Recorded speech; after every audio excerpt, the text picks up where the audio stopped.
नमस्कार दोस्तों, मैं मनीष कुमार भोज आप सभी का अपने YouTube चैनल पहाड़ एजुकेशन में हार्दिक स्वागत करता हूं। दोस्तों, आशा करता हूं कि आप सभी लोग स्वस्थ होंगे, साथ ही आपकी जो एलटी की जो प्रिपरेशन चल रही है वो बहुत शानदार आप लोग कर रहे होंगे। आप अपने गोल के बहुत निकटतम आप पहुंच रहे होंगे। तो दोस्तों, मैं इसी कड़ी में आज आपके सामने एलटी का जो सिलेबस है, सिलेबस में अगर आप देखोगे इकाई 3 उसमें जो दिया गया है सामान्य ज्ञान जो दिया है उत्तराखंड राज्य की रूपरेखा और ऐतिहासिक पृष्ठभूमि। तो दोस्तों, मैं आज आपके सामने इस श्रृंखला का विस्तृत रूप से आपके सामने क्या ला रहा हूँ, एक मॉडल पेपर या कहें एक मॉक टेस्ट लेके उपस्थित हुआ हूँ। ठीक है, तो इस मॉक टेस्ट से आपके प्रतियोगिता परीक्षा में क्वेश्चन बन सकते हैं। तो आप इसको पूर्व से लेकर अंत तक अवश्य देखें। अगर आपको लगता है कि ये वीडियो आपके लिए हेल्पफुल है तो प्लीज़ आपसे रिक्वेस्ट भी है कि इस चैनल को आप अवश्य सब्सक्राइब करें, साथ ही अपने दोस्तों के साथ साझा करें। चलिए शुरुआत करते हैं आज की श्रृंखला। देखिए दोस्तों, आज की श्रृंखला का जो पहला प्रश्न आप लोगों के सामने मैं रखने जा रहा हूँ उसको थोड़ा सा ध्यान से देखिएगा। ये कह रहा है कालसी अभिलेख की खोज किसने की थी। ठीक है, जो देहरादून के अंतर्गत जो कालसी का जो क्षेत्र जहाँ पर आपके अशोक कालीन अगर मैं कहूँ जहाँ पर जो संघ भेद इत्यादि जो चीज़ें मिली हैं तो इनकी खोज किसने की थी। तो जॉन फॉरेस्टर है पहला ए, फिर आपका बी है जॉन विलियम है, या फिर सी आर्थर है, या फिर डी जी विकेट है। तो किस व्यक्ति ने इनकी शिलाओं की खोज करी। तो आपको बता दूं ये कौन कोई और नहीं, जॉन फॉरेस्टर ये है, इनके द्वारा यहाँ की खोज की गई थी। ठीक है, अब देखिए दूसरे नंबर का प्रश्न आप अपने स्क्रीन पर देख पा रहे होंगे। ये क्या कह रहा है, कालसी अभिलेख में उत्तराखंड के लिए किस शब्द का प्रयोग किया गया। जो कालसी अभिलेख जो मिला था तो यहाँ पर ठीक है बेसिकली अगर आप देखोगे उत्तराखंड के लिए एक शब्द का प्रयोग किया गया है। यहाँ पर आपके देख पा रहे होगे 4 ऑप्शन दिए हैं। तो 4 ऑप्शन में से एक ऑप्शन है जिसका उपयोग इस कालसी अभिलेख के लिए किया गया। देखिए ए है सुभावपुर है, या डी है कालकूट है, या युगसैल है, या फिर डी आपका अपरांत। तो इसमें से कौन सा ये शब्द है, आप सभी को ये पढ़ा होगा तो निश्चित रूप में आपको ये क्वेश्चन आता होगा। देखिए इसका जो सही आंसर है डी अपरांत ये है। ठीक है, अब देखते हैं अगला प्रश्न आपके स्क्रीन पे मैं ये ला रहा हूँ। ये देखिएगा तीसरे नंबर का जो प्रश्न है, जिस बच्चे को इनके क्वेश्चन के आंसर आते हैं तो आप क्या कीजिए, इनके आंसर मेरे देने से पहले ही आप तुरंत देते हुए चलिएगा। सिर्फ का स्वमूल्यांकन होता है, ठीक है, और कुछ नहीं। देखिए गोपेश्वर के त्रिशूल लेख में किन 2 राजाओं का नाम उल्लेखित है। बहुत ही ज़्यादा महत्वपूर्ण है। ठीक है, इस प्रश्न की बनने की संभावनाएं हैं। देखिए गोपेश्वर के एक त्रिशूल लेख है, वहाँ पर त्रिशूल लेख मिला है जिसमें 2 राजाओं का नाम उल्लेखित है। तो यहाँ पर आपके 4 ऑप्शन देखने पड़े, तो वहाँ पर कौन से 2 राजा हैं, अशोकचल्य है, नागमल है, या ब्रह्मदेव है, अशोकचल्य है, या नागपति नाग है, या अशोकचल्य है। तो ईश्वरादेव है या वीर ब्रह्मदेव है। तो ये कौन है ये आपको बताना। तो इनमें से अगर हम देखें जिन 2 राजाओं का नाम वहाँ पर खुदा है तो वो कोई और नहीं, आप नागपति नाग है और अशोकचल्य। इन 2 राजाओं का नाम किसमें छपा है, ये जो त्रिशूल लेख मिला है तो उसमें इन 2 राजाओं का नाम उल्लेखित है। ठीक है, अब चलते हैं चौथे नंबर के प्रश्न में। तो चौथा नंबर का प्रश्न आप देख पा रहे होंगे, लाखा मंडल खंडित शिलालेख किससे संबंधित है। जो लाखा मंडल के अंदर जो खंडित जो शिलालेख मिले हैं जो क्षतिग्रस्त हो चुके हैं तो वो किससे संबंधित है तो आपको बताना। ठीक है, यहाँ पर 4 ऑप्शन दिए हैं। तो इसमें से देखा ईश्वरा है, या कर्णावती है, या तिलु रौतेली है, या जयपाल है। तो किससे ये जो लाखा मंडल में जो खंडित अभिलेख मिले हैं, शिलालेख मिले हैं, तो किस से ये संबंधित है तो ये आपको बताना। तो दोस्तों अगर मैं बात करूँ तो ईश्वरा वो है उससे संबंधित है। ठीक है, अब यहाँ पर देख पा रहे होंगे तो जो अगला प्रश्न है ये कह रहा है क्या है आपका, गढ़वाल का सबसे प्राचीन शिलालेख किसे माना जाता है। वेरी मोस्ट इंपोर्टेंट क्वेश्चन है, जिसे आता है तो आंसर दीजिए। ठीक है, जो गढ़वाल का सबसे जो प्राचीन अभिलेख जो माना जाता है धारशिल है, या लाखा मंडल है, या पांडुकेश्वर है, या त्रिशूल लेख है। तो कौन है सबसे गढ़वाल का सबसे प्राचीन शिलालेख की बात करें, जो शिलाओं में जो चीज़ें मिली थी तो वो कौन सा शिलालेख है। तो आपको बताऊं ये धारशिल है, जो ये क्या है आपका गढ़वाल का सबसे ये प्राचीन शिलालेख के रूप में हम इसको जानते हैं। ठीक है, अब यहाँ पर दिया है 6ठे नंबर का प्रश्न। देखिए उत्तराखंड में अर्ध ऐतिहासिक काल के सर्वाधिक प्रचलित मृद भांड कौन से हैं। देखिए अगर हम देखें जो आपका एलटी का जो सिलेबस दिया है, जितने भी बच्चे उत्तराखंड की प्रतियोगिता परीक्षाओं की तैयारी कर रहे हैं उनके लिए तो बहुत महत्वपूर्ण है। देखिए उत्तराखंड में ऐतिहासिक काल देखा, ऐतिहासिक काल की अगर हम बात करें तो वहाँ पर जो सारथी रूप में उस समय जो चीज़ें चलती थी, ठीक है, तो मृदभांड अगर बात करें तो ये जो चलते थे वो कौन से थे, तो किस टाइप के पोर्ट्रेट किस प्रकार के चलते थे उसको हम बात करें तो यहाँ पर ए दिया है OCP या फिर BR ना W या फिर C है PGW या फिर D है NBPW। तो कौन सा है ये आपको बताना है। तो दोस्तों जो इसका सही उत्तर है, ये जो इसका सही उत्तर है वो है PGW। ठीक है, क्या है आपका, C है आपका PGW। ठीक है, अब देखिए उत्तराखंड का अगला प्रश्न, ये 7वें नंबर का प्रश्न है। 7वें नंबर का प्रश्न अगर देखें तो उत्तराखंड में ताम्र संस्कृति की सबसे पहली खोज किसे माना जाता है। जो उत्तराखंड में हम अगर कहें जो ताम्र से संबंधित प्रागैतिहासिक काल में जो तांबे का जो प्रयोग किया गया था उससे संबंधित जो हमें संस्कृति दिखाई देती है, तो उसकी खोज सबसे पहले कहाँ पर मानी जाती है, तो ये आपको बताना है। देखिए ए है भादराबाद है या मलारी है या थापली है या देवीधुरा। तो सबसे प्राचीन उत्तराखंड की संस्कृति की अगर हम बात करें, ताम्र संस्कृति की अगर हम बात करें तो कहाँ मिले थे, तो इसके जो लेख मिले थे तो आपको मैं बताऊं तो खोजे थे भादराबाद या हरिद्वार जनपद के अंतर्गत आता है, तो यहाँ पर ये मिला था। ठीक है, अब देखिए 8वें नंबर का प्रश्न है। 8वें नंबर का प्रश्न क्या है, क्या कह रहा है, इसको थोड़ा समझने की कोशिश कीजिएगा। ये कह रहा है ऑप्शन में आपके 2 ऑप्शन अभी आपके सामने रखने जा रहा हूँ। तो देखिए यहाँ पर उत्तराखंड से संबंधित प्रथम पुरातात्विक खोज किसे माना जाता है। देखिए उत्तराखंड में जो पुरातात्विक खोज जो थी वो किसे माना जाता है, तो ये आपको बताना है। ठीक है, बहुत वेरी मोस्ट इम्पोर्टेंट क्वेश्चन है दोस्तों। तो यहाँ पर जो दिया है देवीधुरा के कपमार्क्सों को क्या करें, प्रथम पुरातात्विक खोजों की हम बात करें किसे माना जाता है, तो यहाँ पर देवीधुरा के कपमार्क्स दिए हैं या उडियार की गुफाएं जो है जहाँ पर शैल चित्र मिले थे, तो वो तो किसे माना जाता है। तो 2 ही ऑप्शन देख रहा हूँ, तो इसमें से एक आंसर है। तो आपको मैं बता दूं पहला जो है आपकी देवीधुरा के कपमार्क्स से मिले थे, तो वहाँ पर ये चीज़ें हमें देखने को मिली थी। ठीक है, अब बढ़ते हैं अगले प्रश्नों की श्रृंखला की तरफ बढ़ रहे हैं दोस्तों। ठीक है, 9वें नंबर का प्रश्न आपके सामने है, तो 9वें नंबर के प्रश्न को थोड़ा देख लीजिएगा। ठीक है, यहाँ पर क्या कह रहा है, ये कह रहा है कि किमनी गुफा में किस प्रकार के चित्र प्राप्त हुए हैं। किमनी गुफा के अंतर्गत किस प्रकार के चित्र प्राप्त हैं, तो अगर हम कहें किस रंग के चित्र प्राप्त हुए हैं, तो यहाँ पर ए दिया है लाल और काले या फिर रंगीन चित्र, बी सी आपके गुलाबी लाल या फिर डी ने सफ़ेद लाल काला, ये जो दिया है तो ये। ठीक है, तो कौन से वो मिले थे, तो आपको बता दूं तो किमनी गुफा के अंदर जो चित्र मिले थे वो रंगीन चित्र आपको प्राप्त हुए थे। ठीक है, अब यहाँ पर देख पा रहे होगे 10वें नंबर का प्रश्न है, तो लाखू उडियार कहाँ स्थित है, लखू उडियार कहाँ स्थित है। तो ए देख पा रहे होगे कि पश्चिमी रामगंगा के ये तट पर स्थित है, या फिर बी आपके सुफियाल नदी के बाएं तट पर है, या फिर हम कहें सी आपके कोसी के बाएं तट पर है, या सुफिया नदी के दाएं तट पर है। तो यहाँ पर से ये क्वेश्चन अत्यंत बढ़िया ही क्वेश्चन दे रखा है। तो आप देख पाओगे तो ये आप सभी को पता होगा, ये अल्मोड़ा जनपद के अंतर्गत है। आपको ये भी पता होगा कि ये जो है सुफिया नदी के किनारे। अब यहाँ पर एक तो बी है एक तो डी है, तो इसमें से कौन सा सही हो सकता है, जिसे आता है उसको क्वेश्चन आंसर दे। सुफिया नदी के बाएं तट पर है या दाएं तट पर है, चलिए जिसे आता है तो क्वेश्चन का आंसर दीजिए। ठीक है, तो इसका आंसर मैं बताता हूँ दोस्तों, तो ये जो है आपका सुफिया नदी के दाएं तट पर ये लाखू उडियार गुफा स्थित है। ठीक है, अब देखिए 11वें नंबर का प्रश्न कह रहा है कि फड़का नौली या तथा पेड़साल के शैल चित्रों की खोज किसने की थी। देखिए फड़का नौली के अंतर्गत और साथ ही पेड़साल के जो शैल चित्र मिले थे, जो गुफा चित्र मिले थे, ठीक है, तो इन चित्रों की खोज सर्वप्रथम किस व्यक्ति द्वारा की गई थी। तो यहाँ पर 4 ऑप्शन दिए हैं, तो मुझे लगता है अनुमान सभी को ये क्वेश्चन आता होगा, जिसे नहीं आता है वो भी देख लीजिएगा।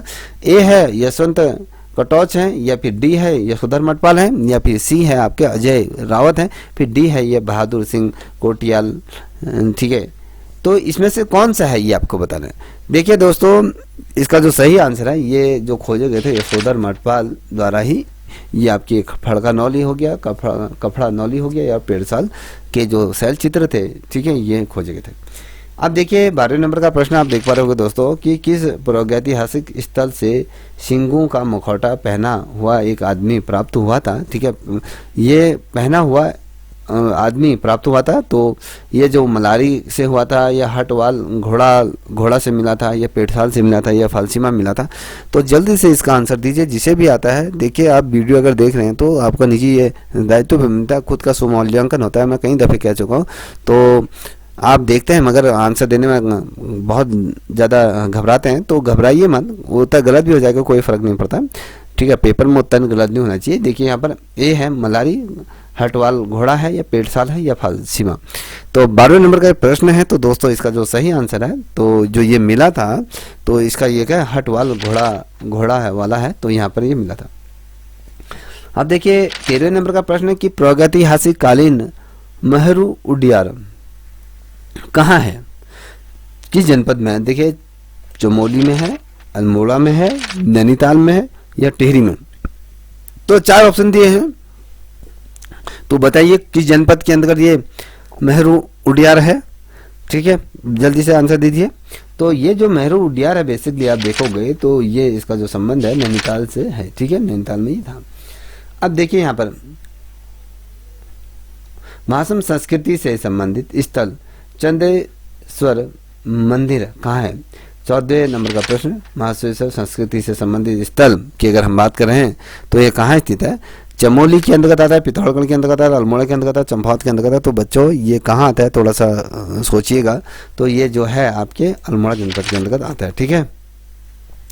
अब देख पा रहे होंगे 15 नंबर का प्रश्न है। 15 नंबर का प्रश्न कह रहा है कि उत्तराखंड के किस प्रागैतिहासिक स्थल से कांसे की कटोरी प्राप्त हुई। बहुत ही बेहतरीन क्वेश्चन, ठीक है।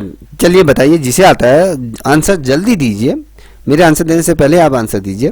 उत्तराखंड के किस प्रागैतिहासिक स्थल से अगर हम कहें कांसे की जो कटोरी जो प्राप्त हुई थी, कहाँ से प्राप्त हुई थी, जो मलारी से हुई थी या द्वाराहाट है, द्वारा घाट है, द्वारा इसे हाट होना चाहिए, ठीक है, या गंगोली ये है या थापली है। तो कहाँ से है, गागरी गोल है ये आपका, अगर हम कहें ये जो गागरी गोल है ये आपका बागेश्वर के जनपद के अंतर्गत आता है। तो मैं थोड़ा सा ये बता दिया आपको, ठीक है। तो जो ये कांसे की प्रतिमा प्राप्त होती थी मलारी या द्वाराहाट या गागरी गोल या फिर आपके थापली, तो कहाँ से हुआ था, जल्दी जल्दी आंसर दीजिए। तो इसका जो सही उत्तर है ये मलारी गांव से क्या हुई थी, आपकी प्रागैतिहासिक ये कांसे की कटोरी हमें प्राप्त हुई थी।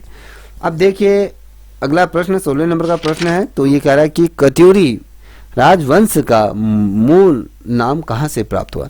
जो कत्यूरी राजवंश को जो ये नाम प्राप्त हुआ था उसका मूल नाम कहाँ से प्राप्त हुआ था ये आपको बताना है। तो हमें जो प्राप्त होता है वो यहाँ पर 4 ऑप्शन दे हैं जो अभिलेख दे, ये कंडारा ताम्र अभिलेख है, या फिर बी आपके त्रिशूल अभिलेख है, या सी कालसी अभिलेख है, या फिर डी कुल सारी मूर्ति अभिलेख है। तो कहाँ से ये अभिलेख प्राप्त हुए थे दोस्तों, थोड़ा सा बताइए। जो ये कत्यूरी राजवंश का जो मूल नाम का जो हमें पता चलता है, जो ये है कुल सारी ये मूर्ति अभिलेख से हमें प्राप्त होता है, ठीक है। आइए अगले प्रश्न की तरफ बढ़ते हैं।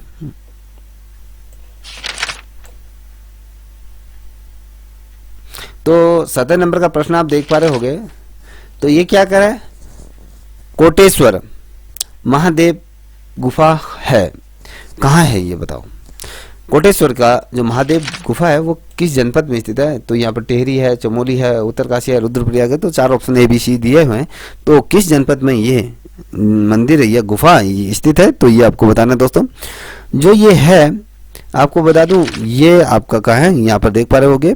जो इसका सही आंसर है आपका रुद्रप्रयाग के अंतर्गत ये है, ठीक है।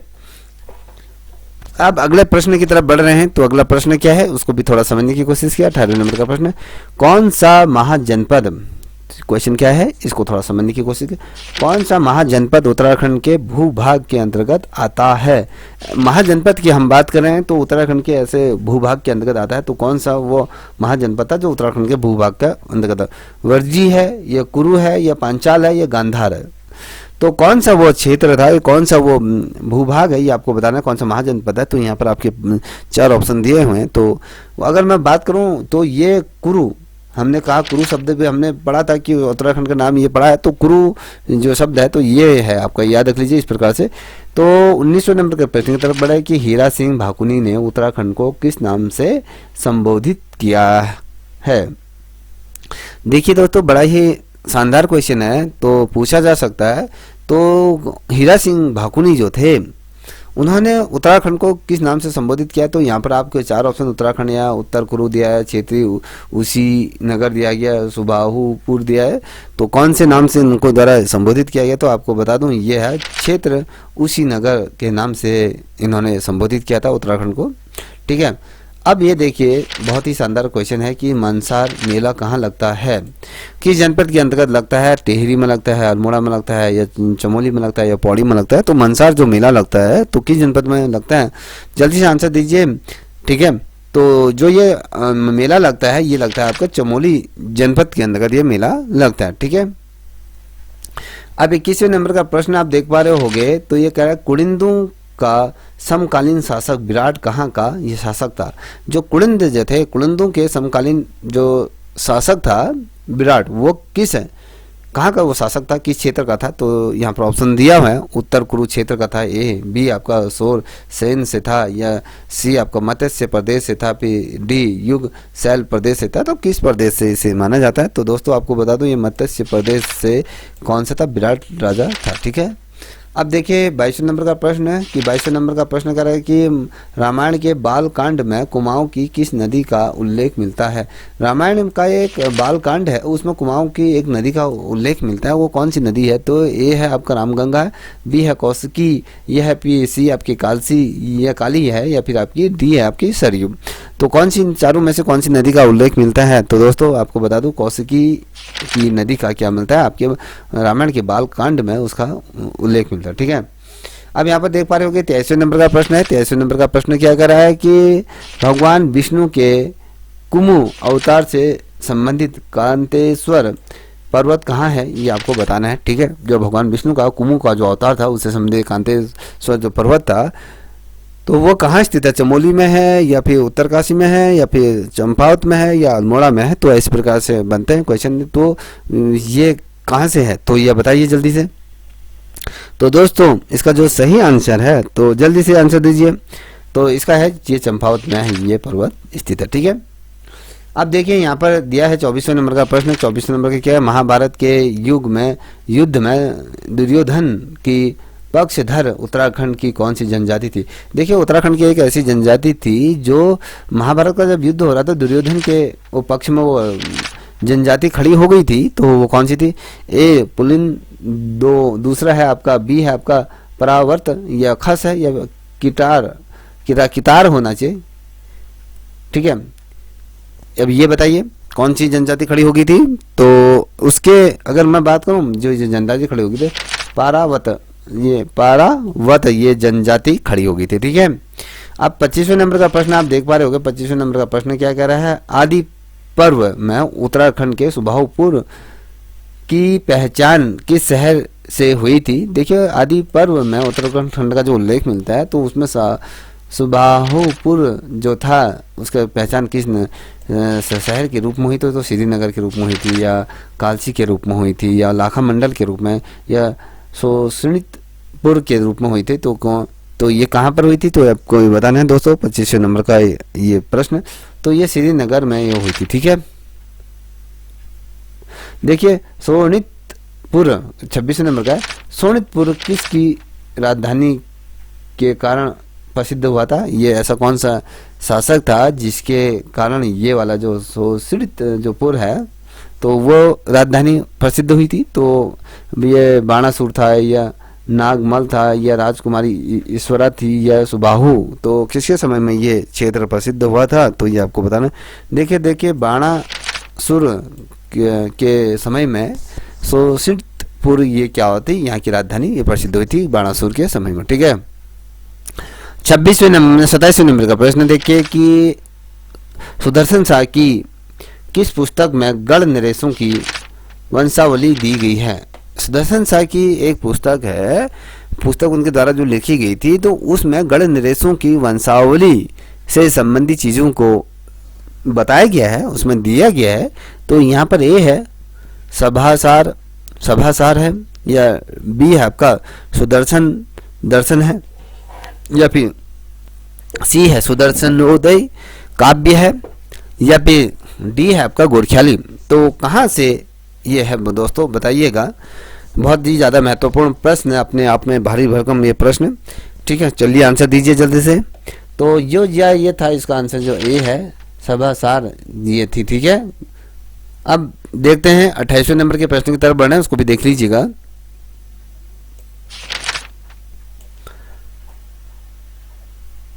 देखिए 28वें नंबर का प्रश्न क्या कह रहा है, समझने की कोशिश कीजिएगा कि पाली साहित्य में उत्तराखंड के लिए किस शब्द का प्रयोग मिलता है। किसमें हम बात करें, पाली साहित्य में। ठीक है, पाली साहित्य में उत्तराखंड के लिए किस शब्द का प्रयोग मिलता है। यहाँ पर अगर हम बात करें, ए हिमालय, बी हिमवंत है, या पोली हिमो पोलो ये है, और डी आपका ब्रह्मपुर ये है। ठीक है, ब्रह्मपुर जिसे हम कहते हैं ब्रह्मपुर ये है। तो सही आंसर क्या हो सकता है इसका, सही बताइए।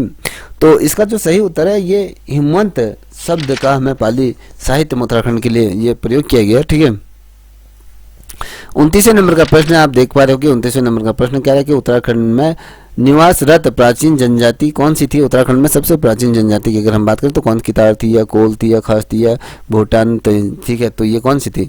तो इनमें से जो सबसे पुरानी जो जनजाति थी वो कोल जनजाति थी। ठीक है, अब जॉर्ज ग्रिशन के अनुसार उत्तराखंड की प्राचीनतम जनजाति कौन सी थी। अब जॉर्ज ग्रिशन की अगर हम बात करें तो इसके आधार पर कौन सी प्राचीन जनजाति थी, कितार थी, कोल थी या खास थी या भूटान, ये कौन सी थी।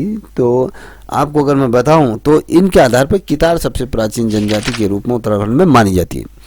अब यहाँ पर देखिए 31वें नंबर का प्रश्न, 31वें नंबर का प्रश्न की बात कह रहे तो ये कह रहा है कि हिमालय परिचय पुस्तक जिसमें कितार जनजाति का उल्लेख मिलता है। ऐसा हिमालय परिचय पुस्तक है जिसमें कितार जनजाति का उल्लेख मिलता है, वो किसकी है, किसके द्वारा ये लिखी गई है। हिमालय परिचय किसकी ये पुस्तक है जिसमें आपकी कितार जनजातियों से संबंधित चीजें हमें देखने को मिलती हैं।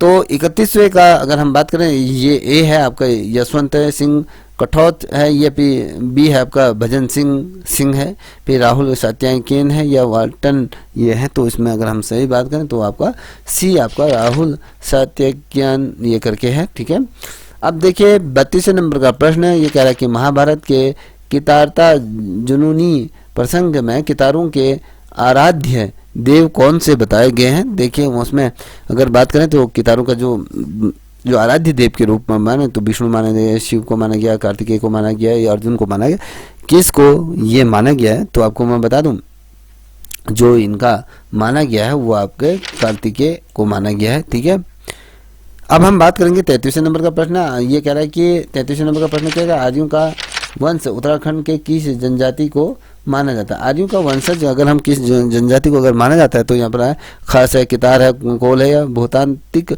यह है।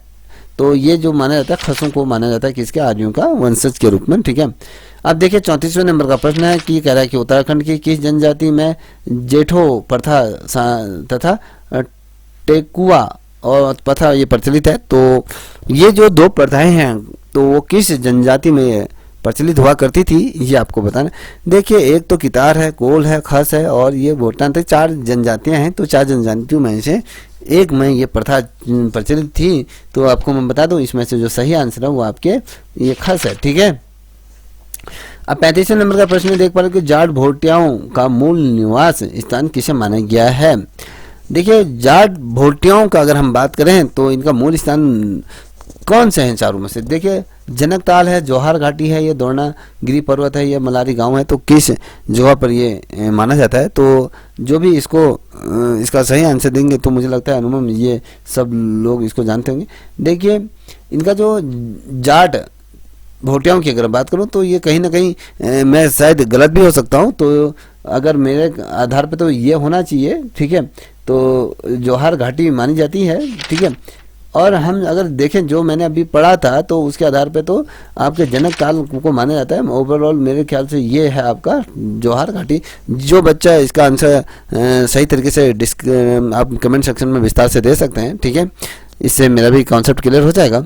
अब यहाँ पर 36वें नंबर का प्रश्न देख पा रहे होगे कि रोम्बा किस जनजाति की भाषा है। रोम्बा किस जनजाति की भाषा है। राजी है, थारू है, भोटिया है, बोक्सा है। तो एक ही जनजाति की है ये आपको बताना है। तो दोस्तों बहुत ही महत्वपूर्ण प्रश्न है। ठीक है, ये जो है आपकी भोटिया जनजाति की रोम्बा ये भाषा है जनजाति की। ठीक है,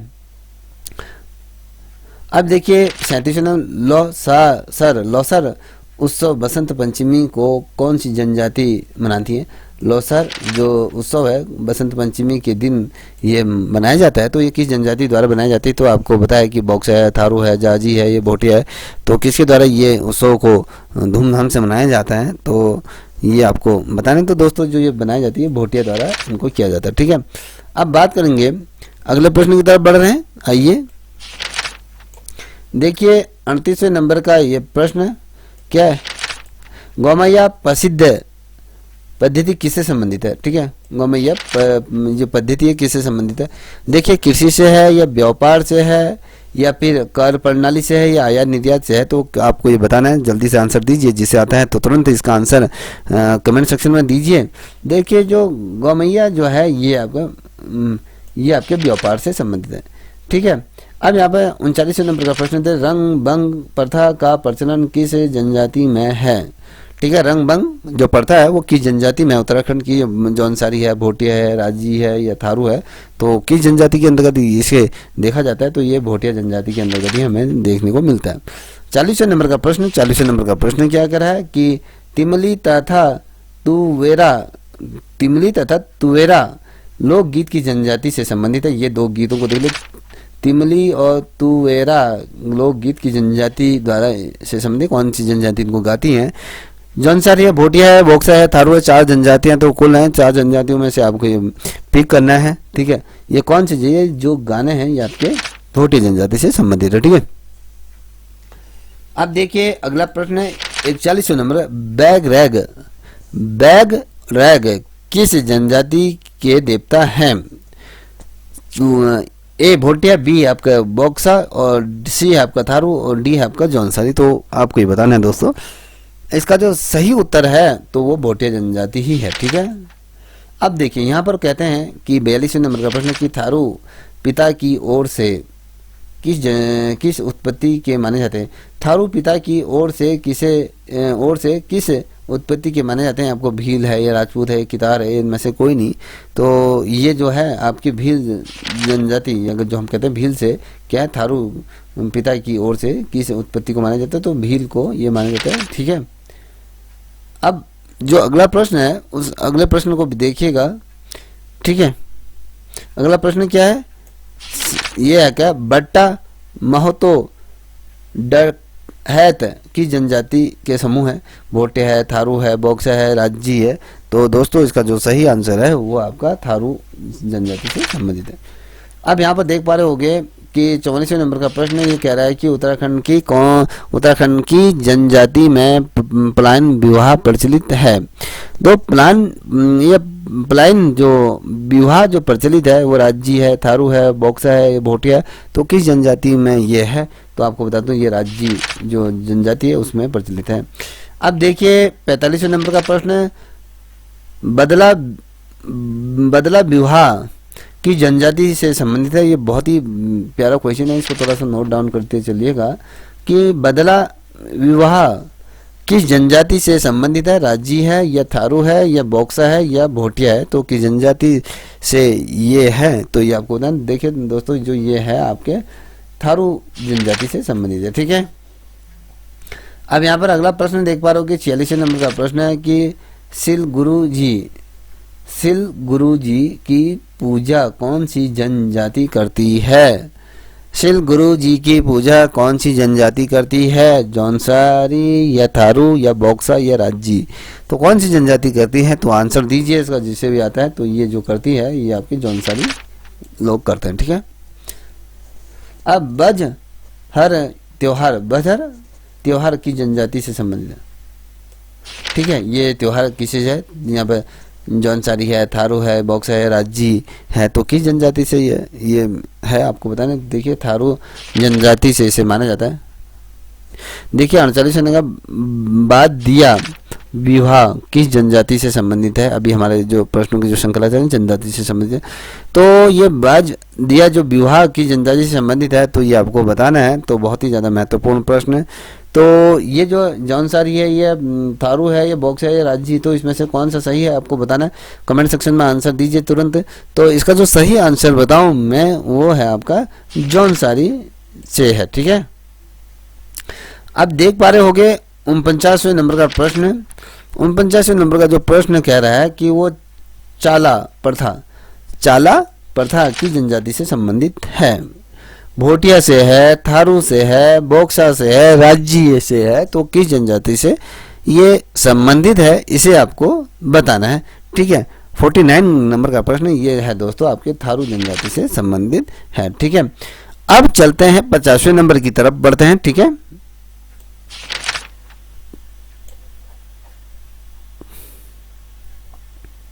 देखिए 50वें नंबर का प्रश्न है, खुमरी ग्राम पंचायत की जनजाति से संबंधित है। ये जो खुमरी ग्राम पंचायत है वो जौनसारी से है, थारू से है, बोक्सा से है, तो राज्य से है। तो आपको ये बता दूं, तो ये जनजाति जो है वो आपकी जौनसारी की खुमरी ग्राम पंचायत से ये जनजाति का संबंध है। देखिए अब 51 नंबर का क्वेश्चन है, केदार छाया रतैणा रात की जनजाति का प्रसिद्ध लोकगीत है। रैणा रात, केदार छाया रैणा रात की जनजाति के लोक प्रसिद्ध लोकगीत हैं। तो जौनसारी है, थारू है, या बोक्सा है, या राज्य है, तो किसके ये गीत हैं तो आपको बताना। देखिए जौनसारी लोगों के ये गीत हैं। जौनसार के प्रथम कवि कौन थे, बहुत दफे क्वेश्चन ये पूछा गया, very most important question. Gulab Singh है या रतन सिंह है, शिवराम है या जगत राम है, तो ये क्वेश्चन ना इतनी दफे पूछा गया तो बहुत दफे। तो जौनसार के जो प्रथम कवि है वो शिवराम हैं, याद रखिएगा। ठीक है, इनको माना जाता है। अब 53 नंबर का होगण डैलिया तथा